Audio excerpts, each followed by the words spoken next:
மேற்கு தொடர்ச்சி மலையோட அடிவாரத்துல இருந்த ஒரு அடர்த்தியான காட்டுல 2 குருவிகள் வாழ்ந்து வந்தாங்க. ஆண் குருவியோட பேரு ராணா குருவி, பெண் குருவியோட பேரு சோனா.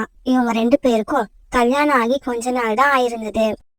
கொஞ்ச நாள் கழிச்சு சோனா குருவி ஒரு முட்டையிட்டதுல இருந்து சோனா குருவிக்கு உடல்நிலை சரியில்லை. அதனால ராணா குருவி தன்னோட மனைவிய பறந்து டாக்டர் ஹாஸ்பிட்டலுக்கு அழைச்சிட்டு போச்சு.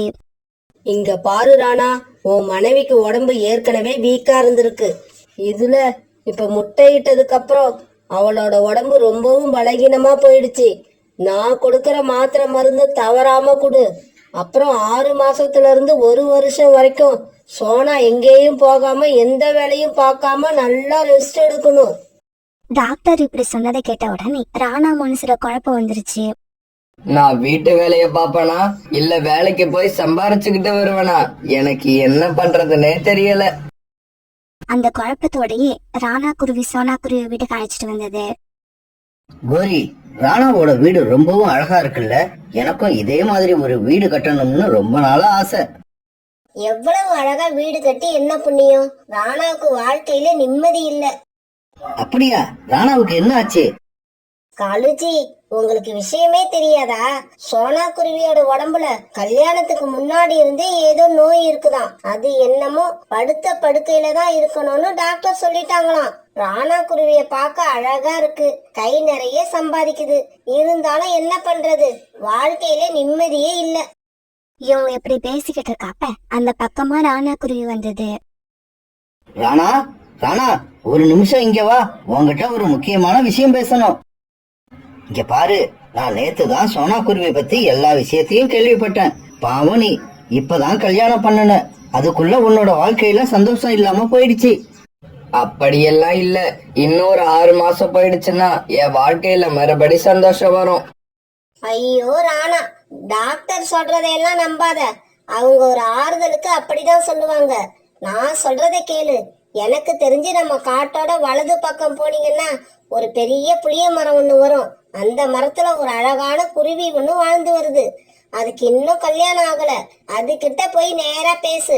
பக்கத்து காட்டுல அதுக்கு சொந்தமா ஒரு வீடும் இருக்கு.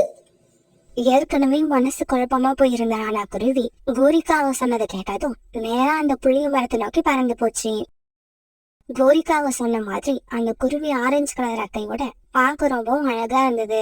அந்த குருவிய பார்த்த உடனே ராணா தன்னோட மனைவி, வீடு, அப்புறம் முட்டை இப்படி எல்லாத்தையும் மறந்து போயிடுச்சு. 2 பேரும் கொஞ்ச நேரம் பேச ஆரம்பிச்சாங்க. பிறகு கொஞ்ச நேரத்துல அந்த குருவி ராணாவை கூப்பிட்டுக்கிட்டு தன்னோட காட்டை நோக்கி பறந்து போயிடுச்சு. ஐயோ, இப்படி பறந்து போறத காணுக்காகவும் கோரிக்காகவும் ஒரு இடத்துல இருந்து பார்த்தாங்க. காலுஜி, நான் நினைச்ச மாதிரியே அந்த குருவி ராணாவை கூப்பிட்டுக்கிட்டு தன்னோட வீட்டுக்கு போயிடுச்சு. இதுக்கப்புறம் ராணா இந்த காட்டு பக்கம் வரவே வராது. அது சரி, ராணா அந்த குருவி கூட போறதுல உனக்கு என்ன அப்படி சந்தோஷம்?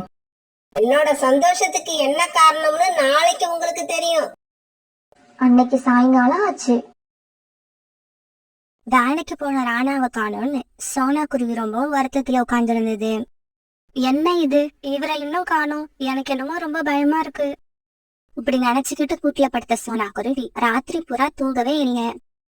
மறுநாள் பொழுது விடிஞ்சிச்சு. காலையிலேயே காணுக்காகவும் ஒரிக்காகவும் வந்து சோனா குருவி வீட்டு கதவை தட்ட ஆரம்பிச்சாங்க. சோனா, சீக்கிரம் வெளியில வா. எவ்வளவு நேரமா கதவை தட்டுறது? கதவு தட்ட சத்தம் கேட்ட சோனா குருவி வீட்டை விட்டு வெளியே வந்தது. இங்க பாரு, உன்னோட புருஷன் ராணா குருவி பக்கத்து காட்டுல இருக்கிற ஒரு பொண்ணை கல்யாணம் பண்ணிக்கிட்டு அவ கூடவே போயிடுச்சு. இதுக்கப்புறம் ராணாவை நீ எதிர்பார்த்து உட்கார்ந்து இருக்காத. அது மட்டும் இல்ல, குடும்பத்தையே வேணாம்னு விட்டுட்டு போன ராணா இந்த வீட்டை எங்களுக்கு வித்துட்டு போயிடுச்சு. அதனால வீட்டை சீக்கிரமா காலி பண்ணு. காங்கள் சொன்னதை கேட்டு சோனா குருவிக்கு மயக்கம் வர முதல்ல ஆயிடுச்சு. இல்ல, இப்படியெல்லாம் நடந்திருக்காது, நீங்க பொய் சொல்றீங்க, நான் வீட்டை காலி பண்ண மாட்டேன். என்னது, காலி பண்ண மாட்டியா? இங்க பாரு சோனா, நீயா வீட்டை காலி பண்ணினா உனக்கு மரியாதை இல்லன்னா வீட்டுக்குள்ள உள்ள முட்டையை தூக்கி வெளியில போட்டுருவோம். காங்கள் சொன்னதை கேட்டுட்டு பயந்து போன சோனா குருவி பிறகு வீட்டுக்குள்ள போய் தன்னோட முட்டையை எடுத்துக்கிட்டு அழுதுகிட்டே பறந்து போயிடுச்சு. கோரி, நீ இவ்வளவு புத்திசாலியா இருப்பன்னு நான் நினைக்கவே இல்ல. அபி, உன்னோட வீடு ரொம்பவும் அழகா இருக்கு. ராணாஜி, இந்த வீடு எங்க அம்மா பார்த்து பார்த்து கட்டின வீடு. அபி, இதுக்கப்புறம் நீ எதை பத்தியும் கவலைப்படாத. நான் நிறைய சம்பாதிப்பேன். நாம இந்த காட்டுலயே பெரிய பணக்காரங்களா மாறுவோம். ராணாஜி, நீங்க இப்ப சோனாவை விட்டுட்டு ஏன் கூட வந்த மாதிரி என்னையே விட்டுட்டு போயிட மாட்டீங்கல்ல? என்ன இப்படி கேட்டுட்ட? சோனாவுக்கு நோய் வந்துடுச்சு. அதுவும் உடனே சரியா போகிற நோய் இல்ல. இதுக்கப்புறமும் சோனா கூட வாழ்ந்து என்னால எப்படி சந்தோஷமா இருக்க முடியும்? நான் என்னோட வேலைய பாப்பனா இல்ல சோனாவுக்கு வைத்தியம் பார்த்துக்கிட்டு இருப்பனா? ராணாஜி, நான் சும்மா விளையாட்டுக்கு தான் இப்படி கேட்டேன். இதுக்கப்புறம் சோனாவை பத்தியோ சோனாவோட முட்டைய பத்தியோ நான் எந்த கேள்வியும் கேட்க மாட்டேன். நீங்களும் அவங்கள பத்தி என்கிட்ட பேசாதீங்க. தன்னோட முட்டையை தூக்கிட்டு பறந்து போன சோனா குருவி ரொம்பவும் மூச்சு வாங்கினதால ஒரு இடத்துல உட்காந்து கொஞ்ச நேரம் ஓய்வு எடுத்தது. அப்ப பக்கத்துல தங்களுடைய வயல்ல புறாவும் ராணி புறாவும் வேலை பார்த்துக்கிட்டு இருந்தாங்க. சோனாவை பார்த்த ராணி புறா அங்க வந்தது. நீங்க யாரு? உங்க முகத்தை பார்த்தா ரொம்ப களைப்பா இருக்கிற மாதிரி இருக்கு. உடனே சோனா குருவி நடந்தது எல்லாத்தையும் அழுதுகிட்டு ராணி புறா கிட்ட சொல்லுச்சு. இவங்க பேசுறத பார்த்த புறாவும் அங்க வந்து சோனா குருவி சொன்ன கதை எல்லாத்தையும் கேட்டுச்சு. இங்க பாரு சோனா, நீ வேற எங்கேயும் போக வேண்டாம். எங்க வீட்டுக்கு பக்கத்திலேயே ஒரு சின்ன வீடு இருக்கு. நீ அங்கேயே தங்கிக்க. நீ அங்க தங்கிக்கிட்டு எங்களோட இந்த வயல்ல வேலை பாரு. புறா சொன்னதை ஏத்துக்கிட்ட சோனா குருவி பிறகு அந்த வீட்லயே வாழ ஆரம்பிச்சது. கொஞ்ச நாள்லயே சோனா குருவியோட முட்டையில இருந்து ஒரு அழகான பெண் குழந்தை வெளி வந்தது. ராணி, இங்க வந்து பாரு, என்னோட முட்டையில இருந்து ஒரு அழகான குழந்தை வெளி வந்திருக்கு. புறாவும் ராணி புறாவும் சோனாவையும் அந்த குழந்தையும் ரொம்ப நல்ல விதமா பாத்துக்கிட்டாங்க. போனா, உங்களையும் ராணியையும் என்னால எப்பவுமே மறக்க முடியாது. இவங்க 2 பேரும் என்னையும் என் குழந்தையையும் ரொம்ப நல்லா பாத்துக்கிறீங்க. சோனா, நாம மத்தவங்களை கவனிச்சாதான் கடவுள் நம்மள கவனிப்பாரு. இப்படியே சில நாட்கள் நகர்ந்துச்சு.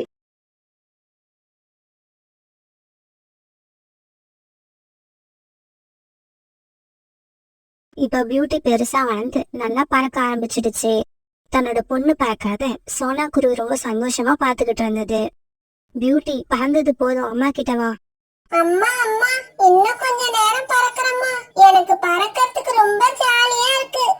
நம்ம வாழ்க்கை எப்பவும் ஒரே மாதிரி இருக்காது. கஷ்டங்கள் வரும், இருந்தாலும் அது எப்பவும் இருக்காது. கொஞ்ச நாள்லயே அந்த கஷ்டம் சந்தோஷமா மாறும்.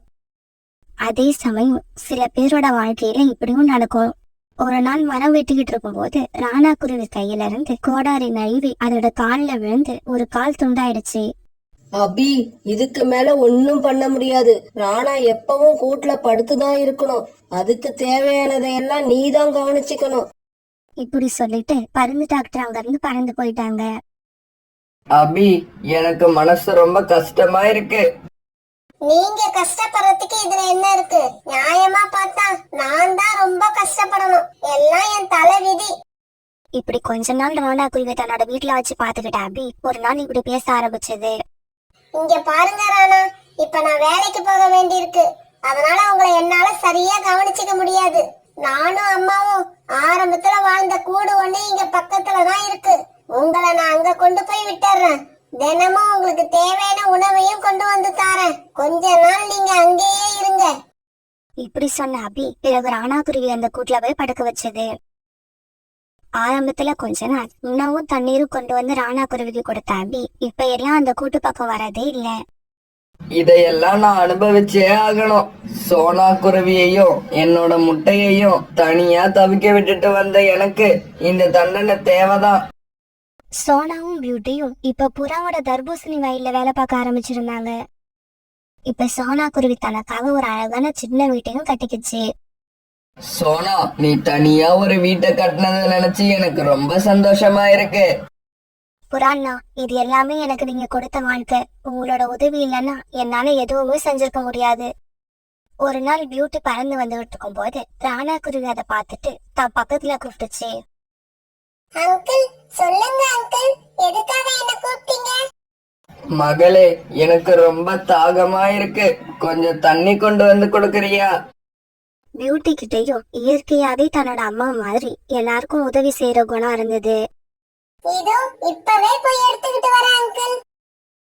இப்படி சொன்ன பியூட்டி பன்னீரை மட்டும் எடுத்துக்கிட்டு வரல, அது கூடவே கொஞ்சம் தானியங்களையும் கொண்டு வந்தது. அங்கிள், உங்களை பார்த்தா பசியில இருக்கிற மாதிரி இருக்கு. இந்த தானியங்களை சாப்பிட்டுட்டு அப்புறம் மகளே, உன்னை பெத்தவங்க கொடுத்து வச்சவங்க, உனக்கு ரொம்பவும் நல்ல மனசு. பிறகு அந்த இடத்த விட்டு பறந்து தன்னோட வீட்டுக்கு போன பியூட்டி தன்னோட அம்மா கிட்ட நடந்ததை சொல்லுச்சு. பியூட்டி, நீ சொல்றதை கேட்கும் போது எனக்கு மனசு ரொம்ப சந்தோஷமா இருக்கு. நீ எப்பவுமே மத்தவங்களுக்கு உதவி செய்யற விஷயத்துல இதே மாதிரி நடந்துக்கணும். பிறகு அடிக்கடி பியூட்டி அந்த பக்கம் போறப்ப ராணா குருவிக்கு தண்ணீரும் உணவும் கொண்டு போய் கொடுக்க ஆரம்பிச்சது. பியூட்டி, இன்னைக்கு நானும் உன் கூட வரேன். நீ ரொம்ப நாளா உதவி செஞ்சிட்டு இருக்க அந்த அங்கிள எனக்கும் பார்க்கணும் போல இருக்கு. பிறகு தண்ணீரையும் தானியங்களையும் எடுத்துக்கிட்டு பியூட்டி போனப்ப கூடவே சோனா குருவியும் போச்சு. அன்னைக்கு ராணா குருவியோட உடல்நிலை ரொம்ப மோசமா இருந்தது. அங்கிள், உங்களை பார்க்க இன்னைக்கு எங்க அம்மாவும் வந்திருக்காங்க. சோனா, நீயா? பியூட்டி நம்மளோட பொண்ணா? பியூட்டி, நீ இவருக்காகவா இத்தனை நாள் உணவும் தண்ணீரும் கொண்டு வந்து கொடுத்த? அம்மா, நீங்க ஏன் அழுவுறீங்க? இந்த அங்கிள் உங்களுக்கு ஏற்கனவே தெரியுமா? பியூட்டியோட அப்பா, நான் கஷ்டப்பட்டதை விட நீங்க ரொம்ப அதிகமா கஷ்டப்படுறீங்க. இதை என்னால பார்க்க முடியல. இப்ப சோனா குருவி ராணா குருவி 2 பேருமே தண்ணீரை அடக்க முடியாம அழுதுகிட்டே இருந்தாங்க. மகளே, உனக்கு நான் அங்கிள் இல்ல, நான் உன்னோட அப்பா. உங்க அம்மா கிட்ட பேசுற தகுதி எனக்கு இல்ல. உங்க அம்மா கிட்ட சொல்லி என்ன மன்னிக்க சொல்லு, இல்லன்னா என்னோட ஆத்மா சாந்தி அடையாது. இப்படி சொன்ன ராணா குருவி தன்னோட கண்ணை நிரந்தரமா